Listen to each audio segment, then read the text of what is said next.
Timtas emas İstanbul. 5-si. Abduri Kasini. Xotiremga to'kilganlar. 5-ci. Seni romantik Turkiyaga boshlab borman amrig'im.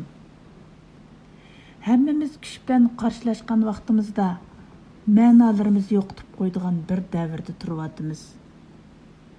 Kuch va manfaat oldida na musulmonligimiz, na Qur'on karimimiz, na qon qarindoshligimizning bir ma'nosi bo'lmayotidi. İnsanlar tarixlarda yozganlarga ishonsimi, ammo uni ko'ngillarga emas, xuddi tamlarga esilgan ko'rinishlardek kitob jozirga tizib qo'ydi. Esiga kelganda qo'liga ilib, o'zlarining orzu-armon va xiyollari bilan birlashtirib, xuddi chosh o'rgandek o'rib boqadi. Tarixdan bugunga qadar so'ralgan muhim savollarga bir qaraydigan bo'lsak, tarix yuzidagi holning bugunmi dal joyida turganligini, hech kimning uni midirlatishga yoki elivitishga jur'at qilolmaganligini ko'ramiz. Tarixning savollari mundaq. Bir German bolasi dadasidan so'raydi. Dada, biz nemishki yahudilarni o'ltiramiz? Dadasi javob beradi. Sen texi bek kichik, buning sababini bilolmaysan. Dunyoning yo'linishi shu. Agar yahudilar dunyodan yo'qolmasa, yahudilar dunyoni yo'qotadi. Bir yahudi bola dadasidan so'raydi. Dada, nima uchun O'rta Sharq masalasi bizni bek qiziqtiradi? Dadasi javob beradi. O'rta Sharq masalasiga agar biz qiziqmasak, bizdan boshqa qiziqadiganlar hamon chiqadi. Dunyo mushundaq talashish bilan to'lgan, talashmasang qimmatdan bo'lmaydi. Bir turk bola dadasidan so'raydi. Dada, nima uchun biz Falastinga ega chiqqandek Uyg'urlarga ega chiqmaymiz? Dada javob beradi. Biz urug' tuqqan qarindoshligimizni manfaatga tegishyaptik. Bir Uyg'ur bola so'raydi dadasidan. Dada, Recep Tayyip Erdoğan Dağıstan degan bir minutni nemishki Uyg'urlar uchun deyolmaydi? Dadasi ko'z aynigini tuzashtirib, atrofga bir qarab atgandan keyin bolasini o'qib turib, hargiz undaq gaplarni qilma. Hozir Turkiya og'ir ahvolda. Erdo'g'an bey Turkiyani gullantirib bo'lib, ondan biz haqimizda gap qiladi. O'g'li yana savol so'rashga tamshladi. Undaqda Turkiya gullanib bo'lgan vaqt qachon? Dadasi o'g'lining og'zini to'sib oldi va qapoqlarini turib, bundan keyin bundaq savollarni so'rmasligini ta'kidlaydi. Men oldingi qismda aytib o'tib ketganimdek, Timtas emas İstanbul nomli bu chatma mulohiz maqolamning 5 va 6 qismlarida Turkiyaning Uyg'ur masalasidagi inson qalbidan chiqqan adolatsiz siyosat haqida to'xtalaman. Men siyosatchi emasman, siyosiy maqsadlar uchun qalam tavritadigan. Men 3 million xalqi jazo lagerlarida yashayotgan bir xalqning qalamkeshi bo'lish sifatim bilan Turkiyada ko'r bir davlat uchun duoga qo'l ko'tarishga shartim to'shmaydi. Mening duolarim faqat va faqat o'lim oldida jon talashayotgan aziz xalqim uchun bo'ladi. Mening ig'ir hasratga to'lgan bu yuragimni qamallab o'tirib, birda kuyib, birda to'lg'inib, birda ko'z yoshlarim bilan bo'g'ilib yozgan bu yozmalarimni Recep Tayyip Erdoğan bey hech bir nazarga ilib qo'ymoniga o'xshash, mening bir uchi vijdon g'ururimga tutashgan bu qalbimningmi hurmatli Recep Tayyip Erdoğan bey efendini maqtashga tavi yo'q. Hech kim mening oldimga chiqib, bu yozishga munosib emasdi va hokazo deb vaz etmasin. Men har bir qurlarimga, har bir jumlalarimga bugunning tarixining yaxshi yozilishi uchun emas, balki atining tarixining yaxshi yozilishi uchun cho'kyapman. Qalamlarimni erkin qo'yibdim. Qalb qaynamamda nima bo'lsa shuni tartib chiqadi. Albatta buning ishidan qonmi chiqadi. Ba'zida bilyard, ba'zida axlat degandek. Axlatlar menga mansub, bilyardlar sizlarga. Menga nisbatan bir asar, bir to'lg'aqa o'xshaydi. Yozganlarim bugun va sizlar uchun emas, Yazğanlarım әтә və әтінің tarixi üçün. Yazğanlarımda meni heç көрüp baxmağan, mən bilən həm söhbət болып baxmağan keləcəknin bahasıga tapşırman. Bundan 5 yıl burun Xitayda moda bolğan. Seni sayahatga ilib baraman Amrig'im degan naqshini o'tgan yili Xitoylar Turkiyaga umumyuzlik yumshoq singib kirishdiki, elchi naqsh qilish uchun seni romantik Turkiyaga ilib baraman Amrig'im qilib o'zgartdi. Aslida bu naqshning tekisi bakla oddiy bo'lib, turklar uchun bak xo'sh bo'lib ketgidek hech narsa yo'q edi. Xitoyning yosh, ko'zi ko'rilayotgan naqshchisi Shaojang aytgan bu 4 kubletlik naqshida faqat seni romantik Turkiyaga boshlab borman Amrig'im va bu romantik so'zlarning bir necha qatim qaytalanishi bor xolos. Seni romantik Turkiyaga boshlab borman Amrig'im nomli naqshining avji, ya'ni eng markaziy kindigida Xitoyning dunyoga yumshoq singib kirish yili mikrini ifodalaydigan mundaq bir misra bor. Seni romantik Turkiyaga aparg'im bor. Ondan birlikda Tokyo va Parijga o'tamiz. Miami'ni boshqacha so'yman. Shundaqlar qora insonlar bo'lgan Los Angelesni. Naqshning markaziy ideyasini asıl qilgan bu kubletda 4 sakrash bor. Avval Turkiya, ondan Tokyo, ondan Parij, ondan Miami va Los Angeles. Bu misralarga hozirga qadar Xitoyning yumshoq singib kirishi taski to'xtagan dunyodagi asosli markaziy davlat va shaharlarga Xitoyning kelajakda qanday singib kirish she'rin tushi yo'g'rilgan bo'lishi mumkin.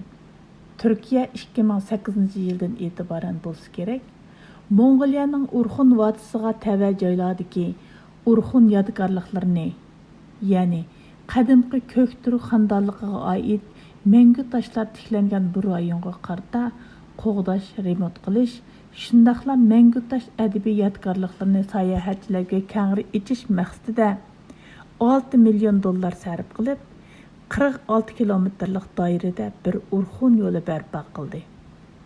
Urxun yo'liga maxsus ziyoratga borgan Turkiya Tashqi ishlar ministri Mevlüt Çavuşoğlu axborot sohasiga bayonot berib, Urxun abidlaridagi yozimlarga diqqat bergan vaqtimizda bu yozimlar bizga yo'l boshchi bo'ladi. Ham yo'l boshchi bo'lishi kerak. Bu mangu toshlar bugunmi yo'limizni yo'rtib turadi degan. Undaqda bu mangu toshlarda nima deyilgan edi? Tun yo'quq mangu tashi bilan belgi qolgan mangu tashida turk millatini Xitoyning yumshoq ipak va yumshoq so'zlariga aldanmaslik haqida ogohlantirib, Xitoylar avval yumshoq, chiroyli gaplar va yumshoq ipaklari bilan kirib keladi. Ondan qo'lingizdagi hamma narsani tortib oladi. Xitoyning bu hili nayrandiri sababidan turk xonadonliklari vayron bo'ldi. Bek bo'ladigan erkaklarimiz qul bo'ldi. Sulton bo'ladigan qizlarimiz didak bo'ldi, deb yozgan edi. Bu qimmatlik abidalardan shuni his qila olamizki, Xitoyning atrofidagi qo'shinlarga va o'zi havas qilgan davlatlarga qanday singib kirish haqida yumshoq singib kirish taktikasi qo'llanganiga 20 yoki 30 yil bo'lmadi. Xitoy naqshchisi Shaojang aytgan "Seni romantik Turkiyaga boshlab borman Amrig'im" nomli naqshisi Xitoyning 1000 yillar burungi koni muqomiga yozilgan yangi tekst edi. Turkiya bu naqshdan intayin hayajonlanib ketdi. Darhol naqshchini Turkiyaga taklif qilib, naqshning ko'rinishlarini Turkiyada tortish taklifini berdi. Va Turkiyadagi romantik manzillar bilan Xitoyning yumshoq kalimlari o'zaro quchoqlashdi. Bu bundan 1000 yillar burun Xitoyning yumshoq so'zlari va yumshoq ipaklari turk xonadonliklarini qandaq vayron qilib, bek bo'ladigan erkaklarni qul, sulton bo'ladigan qizlarni didak qilgan bo'lsa, bu ahvolning Turkiyada qayta takrorlanishga boshlanadiganligining bishorati edi. Çavuşoğlu'nun yuqoridagi so'zlari bilan bu romantik naqsha paydo qilgan Turkiyaning sodda bolalarcha hayojonini qo'shgan vaqtimizda Çavuşoğlu'nun o dabdabilik so'zlari шамалда ұшқан ғазаңларға оқшап қалған еді. Шындақ, Түркия Қытайдан алдыған юған табақтығы татлық баклаваға түрік милләтінің әмі қадір қымытын текшіп әтті. Шәкілді ұрхон yolları ечіліп, taşlardagi yezıqlar әсліге keltirilgende qilinsimi, әмі reallıqda allaqacan мәңгі taş, әдіби yadgarlıqlarını әшу Қытай нақшчысының «Seni romantik Türkiye'ge ilip barman amrığım» degan bir cümle yumshaq gepiga yoki bir naqshiga tegishib etgan edi. Turk millati tarixning har qanday bir vaqtida vijdon tarasida bundaq yenik o'ltirib baxmagan edi. Bundan 1000 yillar muqaddam Xitoy yumshaq ipaklari bilan Turkiya millatlarini qanday kuldirlatgan bo'lsa, hozirmi «Seni romantik Türkiye'ge ilip barman amrığım» degandek tatlıq gaplar bilan Turkiyaga singib kirib Bundan 1000 yillar ilgari Xitoy yumshaq ipaklari bilan singib kirgandan keyin beg bo'ladigan erlarni qul, sulton bo'ladigan turk qizlarini didaq qilgan bo'lsa, «Seni romantik Turkiyaga boshlab barman amrığım» naqshisini aytib turib, xuddi Sri-Lankani qarz patqiga patirib qo'yib, ondan Sri-Lankaning muhim xalqarалық portlarini qandaq tatib olganidek, Turkiyadagi turklarning saltanatlik ota bobolarning nomi qo'yilgan shundaqla Şirin tushiga simbol bo'lgan Marmaray, Yavuz Sultan Selim ko'rigi, Yevro Osiyo tunneli, İstanbul aerodromi, Çanakkale ko'rigi qatorliq joylarini shundaq tartib olmoqchi bo'layotganligi aniq. Turklar bu yil avgustda Xitoydan kelgan sayohatchi sonining 500 mingga yetganligini, bu naqshning ta'siridan bo'lgan deb gul qaqalar ichilib ketdi. Ammo bundaq zahar yaltılgan yumshaq singib kirishning Turkiya tuproqlarini, bog'u bo'stonliqlarini, nozik chimanlarini, qadr qimmatini, ar nomusini, turk an'analarini qandaq dasab chaylaydiganliklardan xabarsiz. Texti «Seni romantik Turkiyaga boshlab barman amrığım» degan bu misraning hayojinida Xitoydan keladigan sayohatchi sonini 1 millionga chiqarishning shirin xiyolini surmoqda. Shundaqla bu naqshning mukofoti sifatida İstanbul ko'chalaridagi avtobus, tramvay yo'l belgilarini Xitoycha yozishga boshladi. 2009 yilida Xitoy bilan Turkiya orasidagi qo'sh manfaatlik tijorat miqdori 10 milliard Amerika dollari bo'lgan bo'lsa, 2017 yilga kelganda bu raqam 27 milliard Amerika dollariga yuksaldi. 2017 yildan e'tiboran Xitoy jazo lagerlarini yo'lga qo'yib, 3 milliondan ortiq Uyg'urni dunyo qayta takrorlanishi mumkin emas deb qaragan jazo lageriga solab, Uyg'urlarni tubdan yo'q qilishga boshlagandan e'tiboran Turkiya bilan Xitoy savdo munosabatining favqulodda yuqori bosqichga ko'tarilishi Uyg'urlarning yuragini eng og'ritgan masalalarning biri. Martin Luther King eng oxirgi hisobda bizni intayin beorom qildig'ini dushmanlarimizning nima qilg'ini emas, balki do'stlarimizning qandaq sukuti turganligi bo'ladi, deydi. Undaqda hozir Turkiya nimaga o'xshab qoldi? Turkiyaning hozirgi holati menga Xitoy yozuvchisi Lushin bundan bir asr ilgari yozgan Duran nomli hikoyani xotirlatadi. Lushin bu asrda o'g'lining sil kesilini davolash uchun o'lim jazosiga hukm qilingan Xitoy qahramonlarining qiniga milangan jing momini yeyishni tanlaydigan Xitoy jamiyatini bu asr orqali qattiq qamchilagan. Hikoyada bir Xitoy oilasining farzandi sil kesiliga giribdor bo'lib qoladi. Birlari uningga o'g'ling odam qiniga chilangan jing momiyasi sil kesilidan qutulib ketadi deydi. Natijada bu kishi o'g'lini sil kesilidan qutuldirish uchun Gundupayga pul berib, zindonda yetayotgan Xitoy qahramonlari o'limga hukm qilinganda ikki tal jing momini shularning qiniga milab berishni o'tindi. Gundupay ikki tal odam qiniga chilangan jing momini bu kishiga akilib berdi. Lushin bu asrda insonlikdan chiqib, o'zining shaxsiy manfaati uchun o'z qahramonlari, o'zlarining an'analari va insonlik qadr-qimmatini yo'q qilishga jur'at qila oladigan ahvolga duchor bo'lgan Xitoy jamiyatini qattiq qamchilaydi. Navbatda Turkiya iqtisodiy qiyinchilik, Amerikadan uzoqlashish, Yevropa Birligining salqin qarshi qatorliq sabablar tufaylidan Löşinning asridagi balsa silkisliga giribdor bo'lib qolgan kishiga o'xshab qoldi. Turkiya bu qiyinchilikdan qutulish uchun Uyg'urning qiyniga chilangan jang momini yeyishga boshladi. Bir yo'l bir balvoq strategiyasining Uyg'urning qiyniga milangan jang momi emasligini kim ayta oladi? 2017-yilda Turkiya Xitoy savdo so'masining yuqorida men aytgan saviyaga ko'tarilishining orqasiga Uyg'ur qiyniga chilangan baklava yo'q deb kim ayta oladi? Hozir Xitoyning Turkiyaga singib kirgan Huawei, Xitoy Markaziy bankasi, Xitoy asosiy ul muassasalar bankasi qatorliq ming shirkati bor. Amerika so'g'oq ko'zi bilan qarayotgan Huawei hozir Istanbulda. Xitoyning ikkinchi eng chong tekshirish markazini qurdi. Bu markazda 500 nafar texnik xodim ishlaydi. Bularning %80% turklar. Turkiya bilan Xitoyning navbatda 3 chong sherin tushi bor. Birinchi, Xitoy Turkiyaga mablag' selishni 2 qat ko'paytirib 6 milliard dollarga chiqarish. Ikkinchi, Turkiyaning Xitoyga bo'lgan eksport umumiy miqdorini 8 milliard dollarga chiqarish.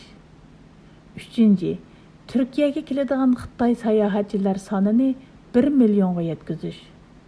Ondan boshqa Turkiya bilan Xitoy o'rtasidagi savdo tijoratda dollar qo'llanilmay, yuan va turk lirasi qo'llanish. Shundaqla buningdan muhalqib ximiyalik qurollar masalasidami hamkorlashish oldida turmoqda. Bularning hammasi Xitoyning Turkiyaga nihoyatda yo'g'on oltin tovoqlarda sunayotgan Uyg'ur qiyniga chilangan baklavadan boshqa narsa emas. 2017-yili bitgan Baku-Tiflis-Kars temir yo'li qurilishidagi Turkiya taraf qismi Xitoy bilan Turkiyaning ish birligi natijasida bitdi. Edirne-Kars tez poyezd yo'li va boshqa nurg'unlagan yo'l qurilishlarida Turkiya Xitoyning qonga chilangan baklavasiga hassalab erishyotdi. 21-asr dengiz ipak yo'lini etishda Zonguldak, Filyos, İzmir, Çandarlı va Mersin portlari Turkiyaning baklavani Uyg'ur qiyniga texmi cho'nqur chilayotganligining natijasi. Kim biladi, bir kun Xitoy bu portlarni Singapurdagi portlarni qarzga sundirib tortib olgandek tortib olamdi.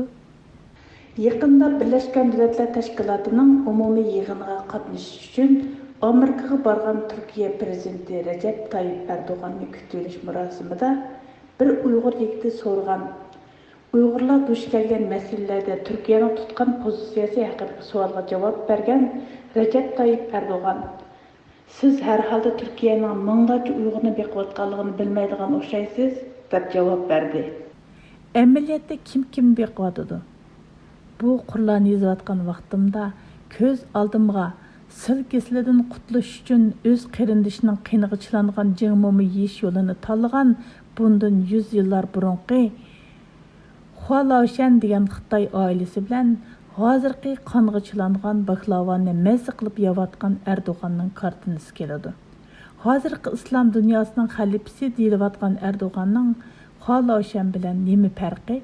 Harvard universitetining olimi Jasuf Seniya 1990-yili Xitoyning yumshoq kuch bilan dunyoga singib kirish hiylesini boshqalar nima xiyol qilayotgan bo'lsa, ularning shu xiyolni amalga oshirib berish hiylesi deb obrazliq tasvirlagan va bu haqda kitob yozgan olimlarning biri.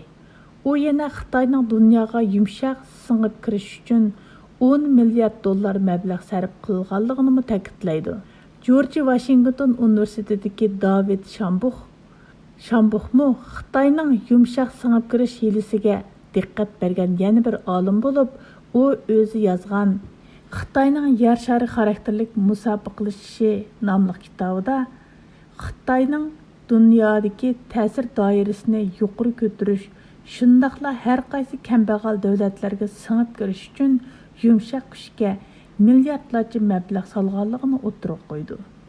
Undaqda Xitoyning yumshoq singib kirishda qo'llanadigan taktikalari qaysilar? Ular bir yo'l bir balvoq qurilishi, ko'ngzi institutlari, o'quvchi almashtirish programmalari, axborot tashviqot media orqali singib kirish, mushuk iyiq sovg'a qilish, xuddi tarixda Sharq Turkistonga Jang Channi elchilik avatgandek film ishlaguvchi Jang Yimo, kino artisti Jeki Chan qatorliq elchilarni avatishdan iborat. Seni romantik Turkiyaga ilib borman amrig'im degan naqshisi bilan Turkiyaning darvozasini texmi qattiq chekkan Shaojang Xitoyning Turkiyaga yumshoq singib kirishdagi elchilik rolini o'ynamoqda. İstanbul cho'mladek besib kelgan Xitoy sayohatchilari, qurilish ishchilari, shundaqla Turkiya shaharlariga turk an'analarining o'rniga dastigan Xitoy madaniyati sababidan texmi shavqun surarlik bir shaharga aylanishi mumkin. Xitoyning bundaq singib kirishi bilan go'zal İstanbul shahri Xitoyning nijosatlari bilan bulg'unishi mumkin. İstanbul yana Fatih Sultan Ahmedning İstanbulni fath qilishidan keyingi yana bir qitim Xitoyning fath qilishi bilan yüz-yüzga kelishi mumkin. Osman G'ozi ko'rigining nomi Shi Jinping ko'rigiga o'zgarishi, Marmara oyining ismi Xitoycha qilib o'zgartirilishi mumkin. Agar Xitoy g'ulab, Xitoy jazo lagerlaridagi Uyg'urlarning ichinishliq tragediyasi dunyoga oshkora bo'lganda, o'z qarindishining qiniga chilangan Jiang Moma yoki baklavon yeyish yo'lini tanlagan Oq partiya hokimiyati tarix batlariga qanday yozilar?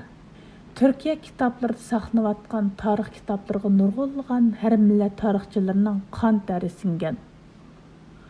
Ular tarixning, bo'libmi Türk tarixining har qaysi davrlari haqida inchik tadqiqot ilib berib, tarixdagi o'xshash xatolik, o'xshash ahmoqlik va o'xshash falokatlarning qayta takrorlanmasligi uchun insoniyatga qimmatli boyliqlarni qoldirgan edi.